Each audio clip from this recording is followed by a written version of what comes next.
Hello guys, welcome to our YouTube channel Ultimate Laksh Innovative Learning। So friends, हमने cell biology का जो है मतलब सेल स्ट्रक्चर एंड फंक्शन से related जो है काफ़ी चीज़ें डिस्कस कर ली हैं लास्ट 2 डेज में। और आज जो है वो सेल स्ट्रक्चर का जो है कंपोनेंट का जो है वो आखिरी दिन है। आज आपका जो है सेल्स ख़त्म हो जाएगा। इसके बाद जो है हम नेक्स्ट चैप्टर की तरफ जाएंगे, तो आप अच्छे से उसको रिवीजन कर लिए होंगे। आज जो है हम उसका जो है अगला पोर्शन करने वाले हैं, तो वीडियो को लास्ट तक देखें। जिन्होंने लाइक सब्सक्राइब और शेयर नहीं किया है वो चैनल को सब्सक्राइब कर दे, लाइक करें सेशन को और ज़्यादा से ज़्यादा इसे शेयर करें। तो दोस्तों चलते हैं हम आज के टॉपिक की तरफ, जो है साइटोप्लाज्म। देखिए साइटोप्लाज्म जो है ना, वो आपको सेल का ही कंपोनेंट बोला जाता है साइटोप्लाज्म। तो साइटोप्लाज्म क्या है, मैंने आपको जो पिक्चर दिखाया था, जो फिगर दिखाया था सेल का, उसमें मैंने बताया था कि यहाँ देखिए जैसे ये सेल है ना, तो ये जितने भी पोर्शंस है इस सब को क्या बोलेंगे, ये सब जो है क्या होगा, इस सब को कहलाएगा, ये सब जो है ये कहलाएगा साइटोप्लाज्म। इसी के ऊपर जो है सेल होता है। ये पूरा सेल के अंदर का जितना भी पार्ट है, जितना भी सरफेस है, उसको क्या बोलेंगे, साइटोप्लाज्म बोलेंगे। ठीक है, चलिए देखते हैं ये क्या है। Liquid found inside a cell. Cell के अंदर जितना भी लिक्विड पाया जाता है। It is a transparent fluid materials which is viscous in nature. यह क्या होता है, ट्रांसपेरेंट फ्लूइड होता है जो सेल के अंदर भरा होता है, पूरे सेल में। किसमें, पूरे सेल में भरा होता है। ठीक है, it is present only within the cell membrane. और ये कहाँ होता है, सेल मेम्ब्रेन के अंदर ही होता है, उसके बाहर नहीं पाया जाता है। ठीक है, and it is not present in the nucleus of the cell. Cell के अंदर तो होता है, सेल मेम्ब्रेन के अंदर, लेकिन वहाँ जो न्यूक्लियस होता है उस न्यूक्लियस के अंदर नहीं होता है। इसमें मेनली क्या क्या चीज़ होता है, तो देखिए ये पूछा जाता है कि सेल साइटोप्लाज्म जो है वो किससे बना होता है। तो mainly water, but also enzyme, salts, organelles and various organic molecules. मतलब इंजाइम्स होता है, सॉल्ट होता है, इसमें ऑर्गेनेल्स होता है और वेरियस ऑर्गेनिक मॉलिक्यूल्स होता है। ठीक है, ये सबसे मिल के बना होता है आपका साइटोप्लाज्म, जो क्या है, एक लिक्विड है जो सेल के अंदर भरा रहता है। All the cells organelles such as nucleus, ribosomes and mitochondria, Golgi bodies, plastids, lysosome and endoplasmic reticulum are present in here। मैंने पहले ही बताया कि जितना भी पार्ट सेल मेम्ब्रेन के अंदर है, सेल मेम्ब्रेन के अंदर जो है वो क्या है, साइटोप्लाज्म है। और उसी साइटोप्लाज्म के अंदर जो है ये सब आपको जितने भी सेल ऑर्गेनेल्स है, सेल के पार्ट्स है, सेल के कंपोनेंट्स है, वो पाए जाते हैं। ठीक है, देखिए अब जो है इम्पोर्टेंट कंपोनेंट जो है सेल, आपको साइटोलॉजी जो है, साइटोलॉजी में स्टडी ऑफ सेल का जो है, उसमें जो है ये आपका साइटोप्लाज्म आ गया। साइटोप्लाज्म के अंदर जो है सारा क्या है, आपको जितने भी कंपोनेंट्स है उसके बारे में अब थोड़ा सा हम लोग जो है एक्सप्लेन में करके देखेंगे। तो the nucleus of the cell wall which the nucleus of the cell which controls all activities of cell and carries hereditary material. Nucleus क्या करता है, न्यूक्लियस का काम है आपका, वो न्यूक्लियस आपको मैंने पहले ही बताया था कि न्यूक्लियस का जो है और भी जो डिफरेंट पार्ट्स है वो धीरे धीरे करके हम आगे पढ़ेंगे। तो अब जो स्टार्टिंग में हम लोग डिफरेंसेस वगैरह देख रहे थे, उसमें जो टर्म्स आ रहे थे उनको आपको पता चल रहा होगा कि वो क्या है नहीं है। तो चलिए आज देखते हैं। अभी न्यूक्लियस का हम देख रहे हैं कि सेल जो है न्यूक्लियस का सेल का जो न्यूक्लियस है वो क्या करता है, सारा एक्टिविटी को कंट्रोल करता है और हेरिडिटरी मटेरियल जो है उसको भी कैरी करता है। मतलब पेरेंट्स से बच्चे में जो है हेरिडिटरी का जो गुण है, जो कैरेक्टरिस्टिक्स है, उसको क्या करता है, कैरीज करता है। वो कौन करता है, न्यूक्लियस करता है, याद रहेगा। चलिए, in the case of animal, लेकिन वही एनिमल के केस में, organelle that generate energy, example mitochondria. यहाँ कर रहा है, देखिए न्यूक्लियस तो आपको समझ में आ गया। अब माइटोकॉन्ड्रिया क्या होता है, वो एनर्जी जनरेट करता है। क्या करता है, एनर्जी जनरेट करता है। इसीलिए माइटोकॉन्ड्रिया को power of the house of the cell भी कहा जाता है। तो मैंने आपको पहले ही बताया फर्स्ट डे कि निक नेम भी जो है काफ़ी इंपॉर्टेंट होता है। डायरेक्ट क्वेश्चन बनते हैं इससे कि power house of the cell क्या है, एनर्जी करेंसी क्या है, या प्रोटीन फैक्ट्री किसको बोला जाता है। तो मैंने कल बताया था प्रोटीन फैक्ट्री किसको बोला जाता है, राइबोसोम को। ठीक है, चलिए, in case of plant organelles that trap energy, example chloroplast. लेकिन वही प्लांट में उसको क्या बोलते हैं, क्लोरोप्लास्ट बोलते हैं। Organelles that are involve in synthesis, secretion और transportation of important molecules in and out of the cell. ठीक है, ये भी ऑर्गेनेल्स करता है। अच्छा, एग्जाम्पल कौन कौन सा है इसके? गोल्जी अपरेटस क्या करता है? स्टोर करता है, पैकेज करता है और सीक्रेट करता है। राइबोसोम प्रोटीन सिंथेसिस करता है, पैकेज उसको पैकेज करता है। इंडोप्लाज्मिक रेटिकुलम जिसमें क्या क्या पढ़ा था? SCR और RER याद होगा आपको। ठीक है, अब देखिए एक और चीज़ है, organelles that are motile. Motile मतलब जो मूव कर सकता है, वो किसके मदद से मूव करता है? Cilia and flagella. ये भी हम देखेंगे सीलिया एंड फ्लैजिला किसको बोलते हैं। अच्छा, सुसाइडल बैग कल हमने देखा था, किसको कहा जाता है? लाइसोसोम को कहा जाता है। चलिए अब है न्यूक्लियोप्लाज्म क्या है। अभी हमने पढ़ा साइटोप्लाज्म, अब हम पढ़ेंगे न्यूक्लियोप्लाज्म क्या है। तो देखिए, just like the cytoplasm is found within the cell membrane. Cell membrane के अंदर क्या पाया जाता है? साइटोप्लाज्म। तो न्यूक्लियोप्लाज्म कहाँ पाया जाएगा? न्यूक्लियर मेम्ब्रेन के अंदर। कहाँ पाया जाएगा? न्यूक्लियर मेम्ब्रेन के अंदर। ठीक है, चलिए, it supports and surrounds all components of nucleus. अब देखिए ये क्या करता है? सपोर्ट करता है और सराउंड करता है, एक घेरे रखता है क्या चीज़ को?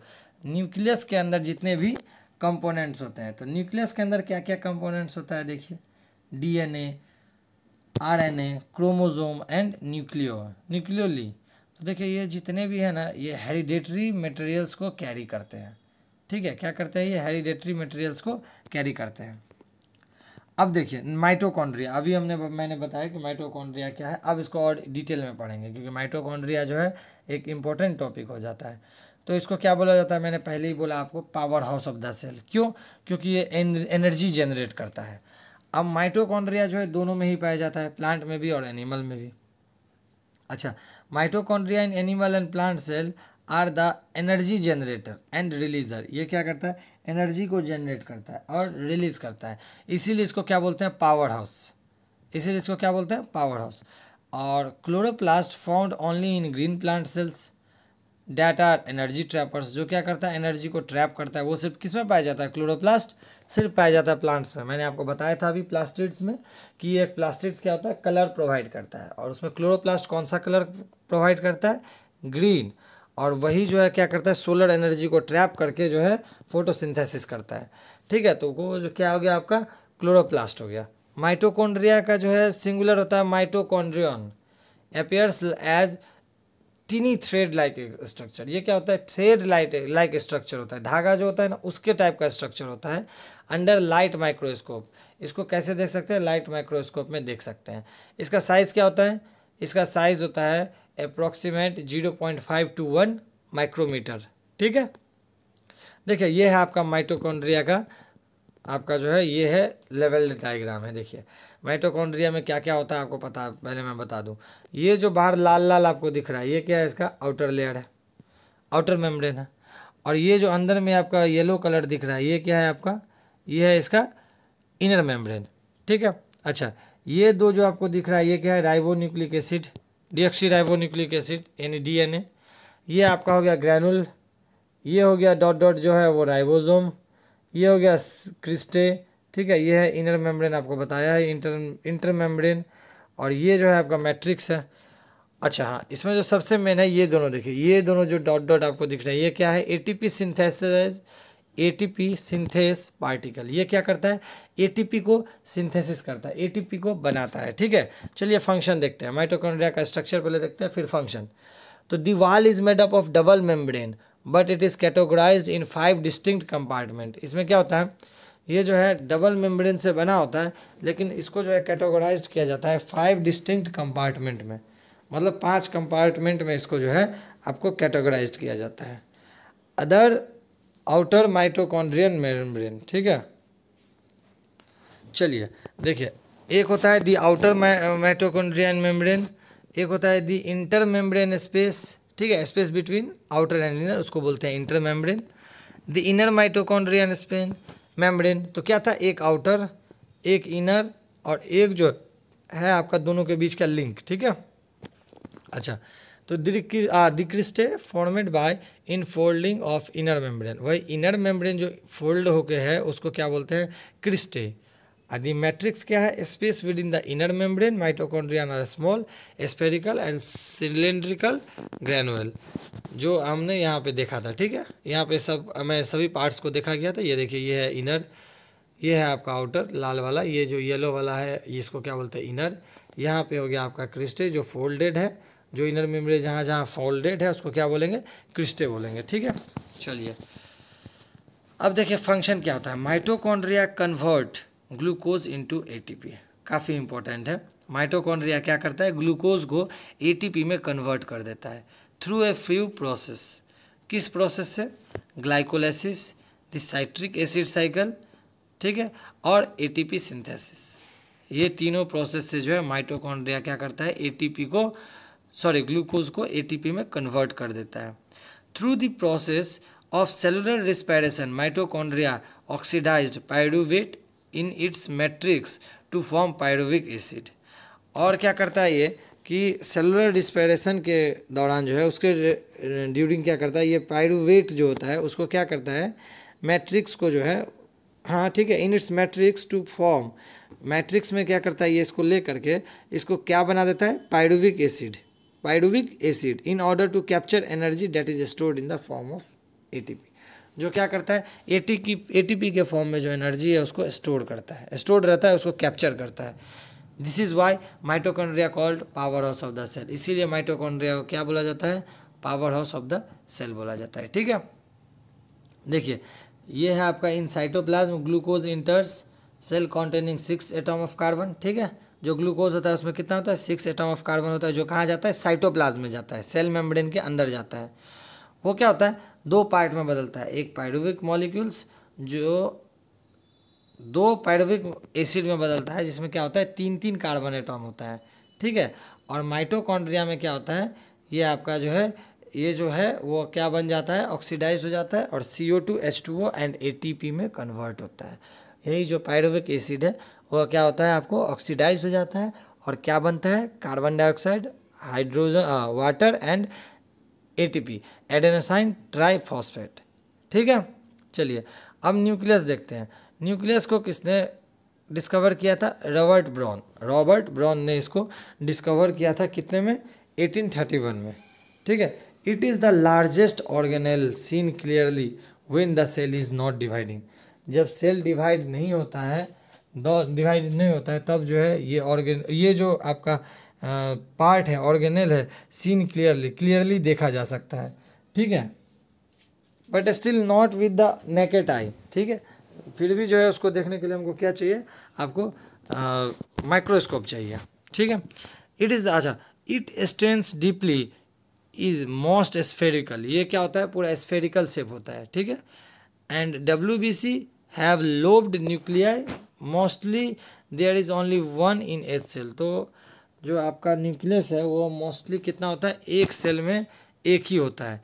ठीक है, चलिए double layered nuclear membrane having fine nuclear pores, और जो डबल लेयर न्यूक्लियर मेम्ब्रेन है उसमें क्या होता है, न्यूक्लियर पोर्स होता है। ठीक है, जो क्या करता है, इनक्लोज करता है nucleoplasm which contains chromatin network and A nucleus, जिसमें क्या होता है, क्रोमेटिन नेटवर्क होता है और न्यूक्लियस होता है। तो देखिए न्यूक्लियस जो है ना मेनली क्या करता है, आपका हेरिडेटरी मटेरियल्स को कैरी करता है। ठीक है, जब सेल डिवाइड होता है ना तो न्यूक्लियस भी डिवाइड होता है, पहले न्यूक्लियस डिवाइड होता है फिर सेल डिवाइड होता है।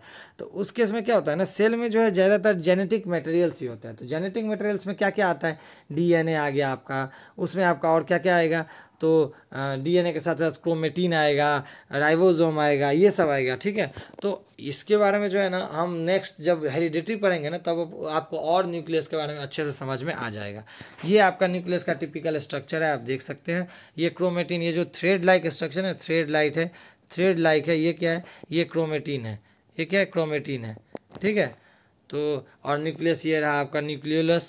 ठीक है, ये हुआ एंडोप्लाज्मिक रेटिकुलम, वही जो डीजेनरेट होता है न्यूक्लियस के ऊपर। ठीक है, चलिए न्यूक्लियस का फंक्शन क्या है, सबसे बड़ा फंक्शन है कि वर्किंग ऑर्डर को मेंटेन करता है, कैसे वर्क करना है सेल को, coordinate the activity of other cell organelles, और यही जो है दूसरे सेल और से जो है वह क्या करता है, सेल ऑर्गेनेल से क्या करता है, कोऑर्डिनेट करता है।